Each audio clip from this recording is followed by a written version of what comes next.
Alright then, just taking a quick look at Chainlink here on our daily time frame for another daily update on the channel. As always, thanks a lot for joining me, guys. We are taking a look at the charts here. As we can see, quite a few cryptos forming up this nice little pattern right now, which I think is quite interesting. We've got this really obvious liquidity above that we're forming. You can see this trend line liquidity here, where there's probably tons of stop losses starting to accumulate. We've obviously just swept out tons and tons of leverage below. Pretty much everyone that was in leverage long positions for Chainlink, all the way down to just below $8, which is incredible, really. Pretty much everyone has been absolutely swiped out of the markets there in terms of leverage. As you can see, we've come down, we've back tested into that previous bear market range. As you can see, we've got the break, the retest, the continuation, the back test, and we're trying to continue here, as you can see. But obviously, we are really struggling in general for altcoins. Chainlink outperforming most altcoins because it has been quite highly correlated to Ethereum's price action recently, which has been obviously performing better than most of our altcoins, which have been pretty flat and going sideways in ranges. Lots of them looking very bad, if I'm being completely honest. Chainlink here, so it's got half a correlation to Ethereum and half a correlation to the bad price action of our altcoins. Chainlink in a bit of a weird spot in general, a very weird chart. It's kind of been grinding to the upside throughout this cycle. You can see we were basically just stuck in this range here between, was it $5 and $8? Underneath this 0.23 Fibonacci level, you would say. We finally got the break of that. We came up, we tapped the 618. You can see we were bouncing around in our Fibonacci levels throughout last year. We got the lovely bit of resistance here, support, resistance. We come down, find resistance, support, resistance, and then you can see we're coming down here, coming down. We get that tap into the 0.23 Fibonacci, form a little bit of a range, and then get another impulse here going into Trump, obviously winning the election. Bullish for crypto, at least that was the sentiment. We come up here, pretty much tap into the 0.78 Fibonacci more or less, bouncing out of our 618 for a while, and then we get the tariff dump. We come down in a bit of a descending wedge type situation here, where we're kind of coming down like this, looking for the area that we're going to bounce at. We finally come here, and we actually broke out here and kind of formed a little bit of a range. You can see the high, the low, the high, low, very clearly defined.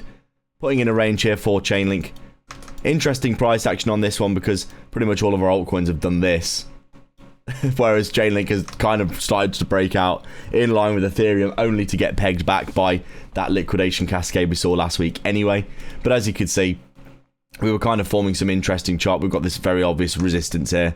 We came down, swept liquidity below this Fibonacci level, bounced back up, broke out here. We actually broke through our range high, back tested our fib level here, the 0.50, broke through on the next impulse to 618 Fibonacci here, and then we were kind of struggling for a while, and then obviously with that liquidation cascade last week, big bearish candle, we come down, we sweep out liquidity on so many levels, it's untrue. We've got all these major swing levels, all the way down to this one, all swept out of liquidity before bouncing back up. Pretty incredible stuff. The 0.50, the 0.318, the 0.38 I should say, and the 0.23 Fibonacci extensions all getting their liquidity swept out, which I think is absolutely fascinating. Tons and tons of people wrecked in the markets in terms of leverage, but we did bounce back up really quite bullishly, if I'm being completely honest, or at the very least looking like we had a huge liquidation cascade, which probably shouldn't have happened on exchanges, just to bounce back up to where we probably should have dropped to. Bitcoin's dropping 20%. If Bitcoin's dropping 10%, then you would expect your altcoins to be dropping 20-30%. And that's where we recovered to for Chainlink here. As you can see, we got down to 24% on the day. Closing not that badly, to be honest. You could argue bouncing out of this 0.50 Fibonacci. Bit of a relief rally back into this big fair value gap, this daily fair value gap here, as you can see. But in reality, probably just looking like, let me just look at this actually, this would be interesting. A pretty perfect, this is very fascinating to me. A perfect retest of our 0.50 Fibonacci of the close. From the high to the pull of this, from the high of the day till the close of the day, we recover perfectly up to that 50% level and then reject, which is exactly what Bitcoin did. If you look at what Bitcoin did here, I've already got this marked on the charts. This is our daily candle. Fibonacci pull from the high to the low. You pull it back in, perfect retest of our 50%. As you can see, people piling basically taking profit here or starting to pile into shorts.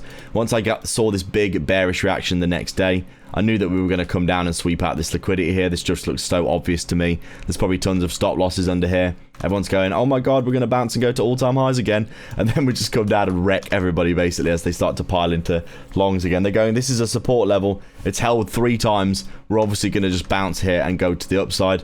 But as you can see, really all that happened was that we came down and swept people out. So as always, guys, thanks a lot for watching. I appreciate you. Like and subscribe, leave a comment, and I'll catch you in the next one. Cheers.